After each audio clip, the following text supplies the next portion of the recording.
Welcome to the Deep Dive. Today, we're taking a really fascinating journey back in time. We are. 19th century Transylvania. Exactly. We're exploring the story behind its very first railway. Forget highways, forget airplanes for a minute. Just picture the impact of those iron tracks connecting communities, really for the very first time. Yeah, it's huge. We'll be unpacking the origins, the lasting effects of the Arad, Alba, Iulia main line and also its Simeria Petroșani branch. And we're drawing heavily from Dr. Horvath Farring's detailed research for this. Right. So for those of you who, well, like us, find it captivating how infrastructure shapes the world around us. How it connects people. Fosters connections, drives progress. Yeah, you're definitely in for a treat. We've really dug into Dr. Farring's study, looking at the technical side, the history. The whole context, really, to bring you a unique perspective on this, well, pivotal development. Get ready for some surprises, I think, about the challenges. Oh, definitely challenges. And the key figures who actually made it happen and, the enduring legacy of this really ambitious project. Okay, let's unpack this then. This railway across Transylvania, it wasn't just a random idea, was it? No, not at all. There was quite a bit of debate, actually, about the best way forward. But ultimately, it seems the Austrian government was the one that really got the ball rolling for the Arad, Alba, Iulia line. Yes, they gave it the official stamp of approval through the Imperial Council. That was around 1864, 1865. What's interesting, though, is that even before that, people had tried. Yeah. They had, but they all hit financial roadblocks, big ones. Like the Rothschild brothers back in 1856. Exactly. And then later, in 1861, you had the Tisa Region Railways and the Braesov Mining Association exploring it. But none had the cash, basically. Precisely. The crucial point is that none of these early efforts had the financial muscle to actually get the project off the ground. Right. And then something really significant happened, a famine in 1864. Yes, in Transylvania. And that seems to have been a real turning point. It kind of pushed the government to step in more directly. So the state treasury decided to finance the preliminary work for the Arad Alba Iulia line. That's right. They even brought in the Tisa Railway Company, TVV for short, as the initial contractor. But even with state money, things move slowly. Surprisingly slowly, yeah. The TVV spent a hefty sum, something like 3.5 million forints over a couple of years. Wow. That must have been a lot back then. Oh, absolutely. A very substantial investment. But ultimately, they actually pulled out of the project. Which does make you wonder, why the delay, even with the funding? Well, it likely points to the sheer scale of it all, building a railway that long, and maybe unforeseen problems even early on. Okay, but the story didn't stop there. That Braesov Mining Association, you mentioned them earlier. Yeah, they had interests in the G Valley mines. They came back into the picture in 1866. They did. And this time, they actually managed to secure the definitive construction permit. Ah, so that was the key. And that led to the first Transylvanian Railway Company. Exactly, with a pretty significant initial capital to 35 million forints. That sounds more like it. And with that stronger financial base, they got the formal authorization on August 18th, 1866. The real green light. That was it. The go-ahead for construction to really start, and the contracts. They went to companies owned by the Klein brothers and Sepper. Now, building 211 kilometers of railway, mid-19th century, that's a massive job. Monumental. And Klein and Sepper, they definitely ran into difficulties. Delays, I imagine. Yeah, anywhere from 7 to 12 months on that main Arad Alba Iulia line. But they got there in the end. They did. December 22nd, 1868, the line officially opened. And the other line, the secondary one. The Simeria to Petroșani branch, yeah. That followed not too long after, August 28th, 1870. That one was 79 kilometers. And crucial point, this wasn't built in isolation, was it? It connected to something else. Absolutely critical point. It linked up with the existing Szolnok-Szal-Klazaба railway, which was already running since 1858. Right. So almost overnight, you see, Transylvania gets plugged into this much bigger regional rail network. That must have been transformative. And the road itself, strategically chosen, I assume? Very much so. The main line essentially followed the Murray Valley, connecting key places like Radna, Lapova, Deva, Simeria, Vinzudashos, Orady, and of course Alba Iulia at the end. And the branch line went south from Simeria, towards Petroșani. Correct. Heading towards the mining areas. So talk about the economic thinking behind these routes. It wasn't random. Definitely not. They were designed very specifically to connect the fertile farming areas around arid, think vineyards, grain, with the really valuable forests and natural resources up in the southern Carpathians. Like iron ore, coal, timber.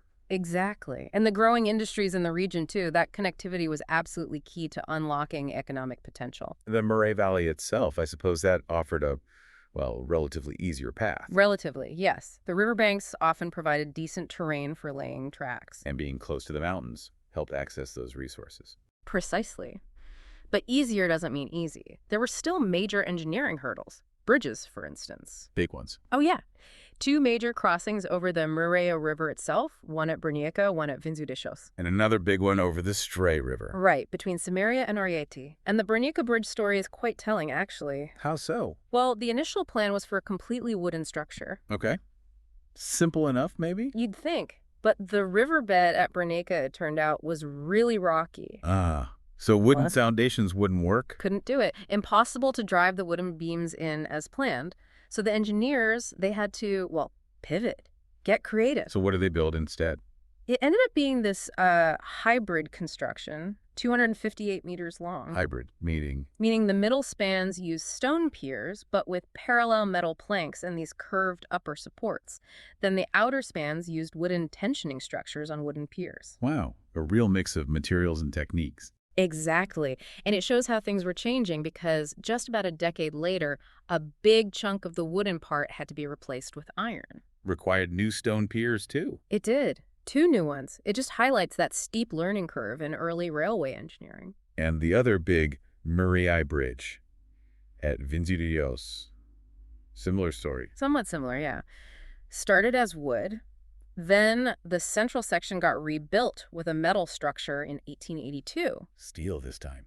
Parallel steel structures on stone abutments for the 2 middle spans, yes. But the outer bits stayed wooden for longer. And beyond these huge ones, there were loads of smaller bridges too, right? Absolutely. Lots of smaller crossings over streams and things, both wood and iron initially. But the wooden ones got replaced fairly quickly. Many of them did, yeah. Within just a few years, they were swapping them out for more durable iron ones. Again, that move towards longevity, stability. Makes sense. They also built overpasses for roads. They did. Got to manage that crossing traffic. Okay, what about the actual tracks? The rails themselves. Technology must have been evolving there too. Oh, definitely. Initially, most of the main line used these iron H profile rails. Specific. 6.64 meters long, 30 kilograms per meter. And interestingly, they were imported from England. England. Why not local? Seems the local factories just couldn't guarantee delivery on time. Or maybe quality was an issue. But relying on imports had downsides. It did. Let me guess, durability. You got it. These English iron rails, they wore out really fast under the constant pounding of the trains. So they needed replacing often. By 1879, 1880, yeah. They were replacing significant sections every year. So what did they replace them with? They moved to heavier iron rails first. Different profiles, B and then O. Still iron, though. Still iron. But then after the railway got nationalized, taken over by MÁV, the Hungarian State Railways, they started a proper upgrade program using steel rails. Steel. Much tougher. Much tougher. Initially a C-profile steel rail, and then by World War I, most of the line had even heavier I-profile steel rails. That progression really shows the pace of change, doesn't it, in metallurgy and railway tech? It really does. A continuous cycle. Build, maintain, upgrade, improve. So with all this track, how do they, communicate? Yeah.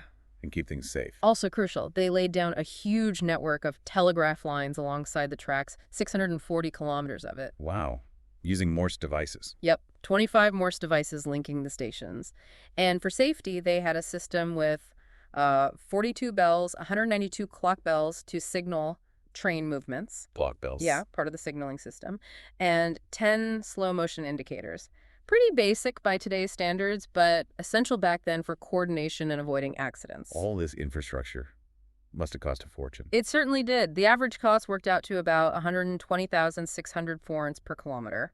A massive investment for the era. And the company itself, the first Transylvanian Railway, it accumulated a lot of kit. By the time it stopped operating independently in 1883, it had, 38 locomotives, 67 passenger carriages, and over 1,000 freight carriages. A lot of rolling stock. It is. And they needed depots and workshops to maintain it all. Key ones were in Arad and Simeria. And the stations themselves became pretty important places in these towns. Oh, absolutely. Focal points. Yeah. Arad and Alba Iulia were the biggest along the main line. But other key stops, too. Definitely. Radna, which became Maria Radna, a pilgrimage site. Iulia, Deva, Simeria, that became a really important junction. Hibot, Vinci Dios. And the branch lines extended the reach further. To Petroșani, as we said, and later MAV built one to Hunedoara, too. Pretty staggering to think about the time savings. You mentioned the Arad to Alba Iulia journey started at 7 hours. Yeah, when it opened. And by 1918. Down to under 4.5 hours, just over 4 hours, 41 minutes, actually. That kind of time saving. Yeah. It changes everything, doesn't it? For people, for business. Absolutely. Huge impact on passenger travel and moving goods efficiently. But, the story wasn't entirely smooth sailing, even after construction finished. Oh, what happened?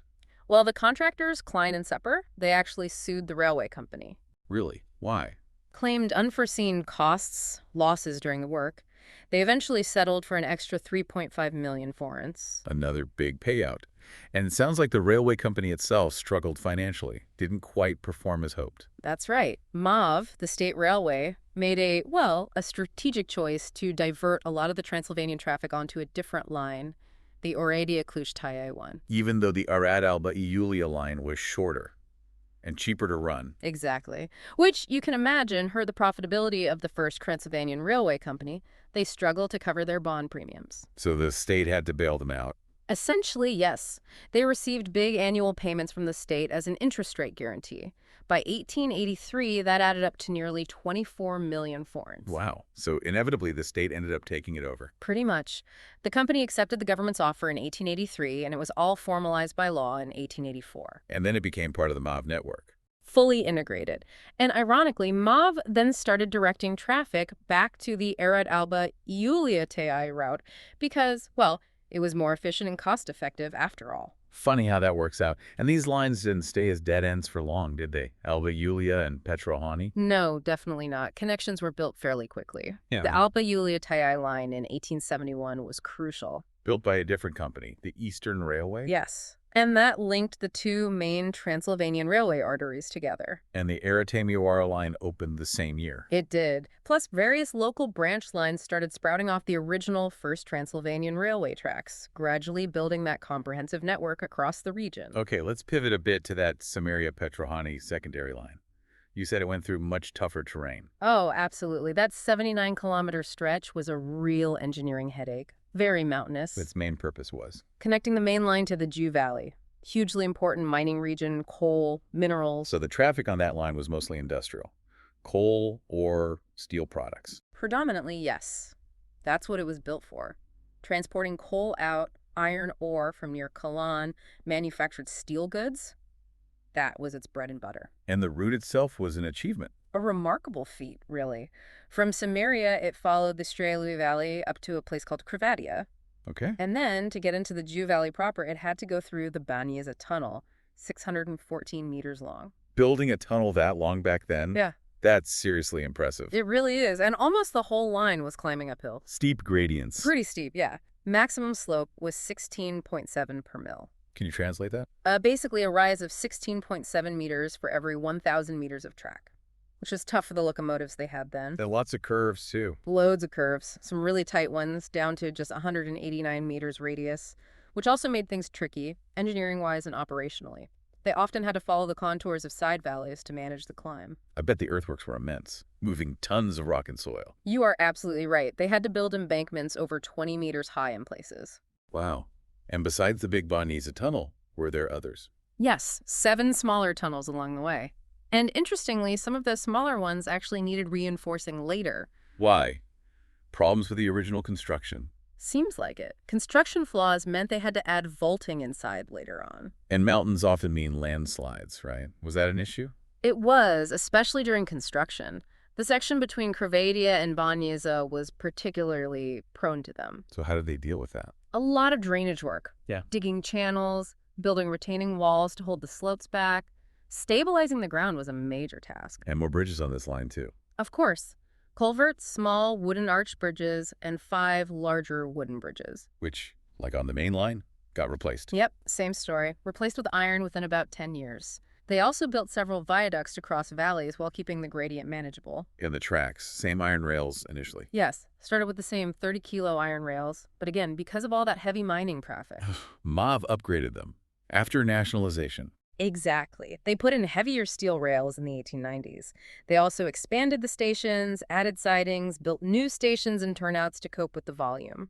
Any other major changes? They even did a route correction near Petroșani in 1909 to link up with a local line going to Lupani. There were plans for even bigger upgrades. There were ambitious plans for another long tunnel to bypass some of the trickiest sections, but that one never actually happened. Still, it sounds like the Simeria-Petroșani line, though shorter, was maybe even more complex to build and operate than the main line. In many ways, yes, the engineering challenges were definitely steeper, quite literally. And the main stations along that route. Key ones were Rus, Bastia, Kalan, Subcitate that had a branch connecting towards Carența Bay, then Pui, Krivadia, Banyaza, and finally Petroșani. Which became a hub for other industrial lines. Exactly. A whole network of smaller industrial railways spread out from Petroșani, serving the different mines in the Jiu Valley. Okay, let's talk architecture. These railway buildings weren't just functional sheds, were they? They had a certain style. They absolutely did. And there's a strong link back to that Tisa Railway Company, the TVV. How so? The first Transylvanian railway borrowed heavily from TVV's practices, including their architectural style. Which was? Kind of a romantic style, often used Romanesque-inspired details. You see a real similarity in the look and feel of the buildings along both lines. It gave the whole network a visual identity. So a deliberate branding exercise almost, through architecture. You could say that. Especially on the main Arad, Alba, Iulia line, they built 15 proper station buildings and 2 smaller halts there. Any standout features? Well, several main stations, like Alba Iulia and Venizu Dejes, had these distinctive covered platforms, like porches, built right into the design. And The original Arad station had this beautiful 3-span wooden hall covering the platforms, very characteristic of TVB stations. And besides stations, lots of other buildings too. Oh, yes. 12 depots for the trains, 4 smaller engine sheds, 12 water towers essential for steam engines, lots of smaller utility buildings, and 117 railway cantons. Cantons, what are they? Basically houses for the railway workers who maintained the track sections, dotted along the line. And on the secondary line to Petroșani, similar architectural approach. That line had 7 stations and 46 smaller platforms. Alba Iulia station was the biggest overall, very grand. How was it laid out? 2 big blocks with pitched roofs, connected by a lower, single-story building in the middle that had the platform awning, and definite Romanesque revival styling in the details. You mentioned Vinu de Jos also had that Romanesque feel. It did, and it had this interesting H-shaped layout if you included the platform roof in the overall shape. Was that H-shape common? It appeared elsewhere, too. Simeria and Petroșani stations were also 2-story H-shaped structures, though their end blocks were a bit wider and they had more complex, sort of fancier roof profiles. And other stations followed a similar pattern. Yes, places like Radna, Savarhin, and Deva were similar in type to Vinu de Jos, just maybe a bit smaller. This Radna type became a kind of recognizable standard. It sounds like they put real effort into making these buildings look good, not just functional, reflecting the railway's importance. Absolutely. But, you know, styles change. You can see subtle shifts over time. Like where? Well, the station at Hayeg, for example, it differed from the earlier Radna type. Instead of the Romanesque curb detail, it had this large projecting eaves, suggesting newer architectural ideas were creeping in. Interesting. And Zam? At Zam, the basic shape was similar, but the overt romantic styling was toned down. More functional annexes were added.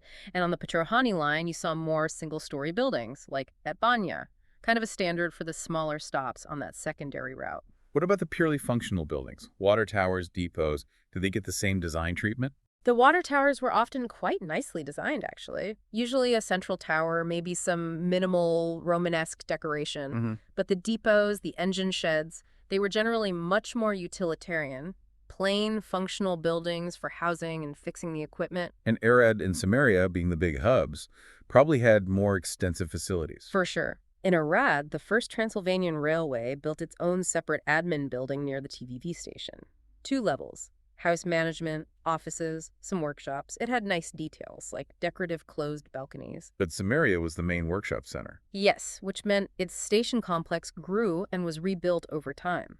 The early 20th century rebuild by Pfaff Ferenc was substantial. It kept that core H shape, but added large new sections, more modern features. And Simeria's importance was growing. Definitely. There were even plans before World War I to electrify the line from Simeria all the way up to Petroșani. That shows you how vital that connection was becoming. And even the smaller stations on the Petroșani line, like Merior, they followed a standard. Yes, often using standard Class II mainline designs. Plastered walls, details picked out in square-cut stone, and many stations, especially Petroșani, had quite large residential buildings attached for the railway staff and their families. Okay, one more line to cover briefly, the Simeria-Hunedoara connection. That came a bit later, right? Yeah. And for a specific purpose. That's right. Shorter line, only 15.4 kilometers. Built by the Royal Treasury of Mines, not the railway company initially. When was that? Between 1883 and 1884, its sole purpose was connecting the iron ore mines near Hunedoara with the iron and steel works there. And MAV took it over later. Yes, it was handed over to MAV to operate. Interestingly, the first Transylvanian railway and a banking group had tried and failed to build it earlier. The state ended up doing it. Who actually built it? Contractor was a guy named Deutsche Lajos. But the first Transylvania Railway supervised, because the planning started just before the main nationalization happened. Any major engineering feats on that short line? Not really compared to the Petroșani line. It followed the Cerna River Valley, needed one decent bridge over the Cerna, 29 meters, iron, using the Schiffkorn system, Schiffkorn system. a type of truss bridge design popular at the time. They also bridged the Bow Valley wood first, then replaced with iron, same system. Plus about 15 smaller crossings and 7 minor bridges. Careen was easier. Much easier. Minimal earthworks needed. Max slope was only 6 per mil, and curves were gentle, minimum 300-meter radius. And the track. Started with the old 30-kilo H-iron rails, but those got replaced later. Main stations were Christer midway and Hunedoara at the end. And that line connected to other industrial transport? It did. At Hunedoara, it linked up with a 32-kilometer funicular railway. A funicular, like on a steep slope. Exactly. Used to bring iron ore and coal down from the Vita Dobra mining area. And later, around 1900, they also built a narrow-gauge mining railway serving Hunedoara. It really highlights how rail became central to industry and resource extraction. So, bringing this all together, this first Transylvanian railway system, it was clearly a massive, complex, and really ambitious undertaking. Absolutely. Driven by definite economic needs, strategic thinking.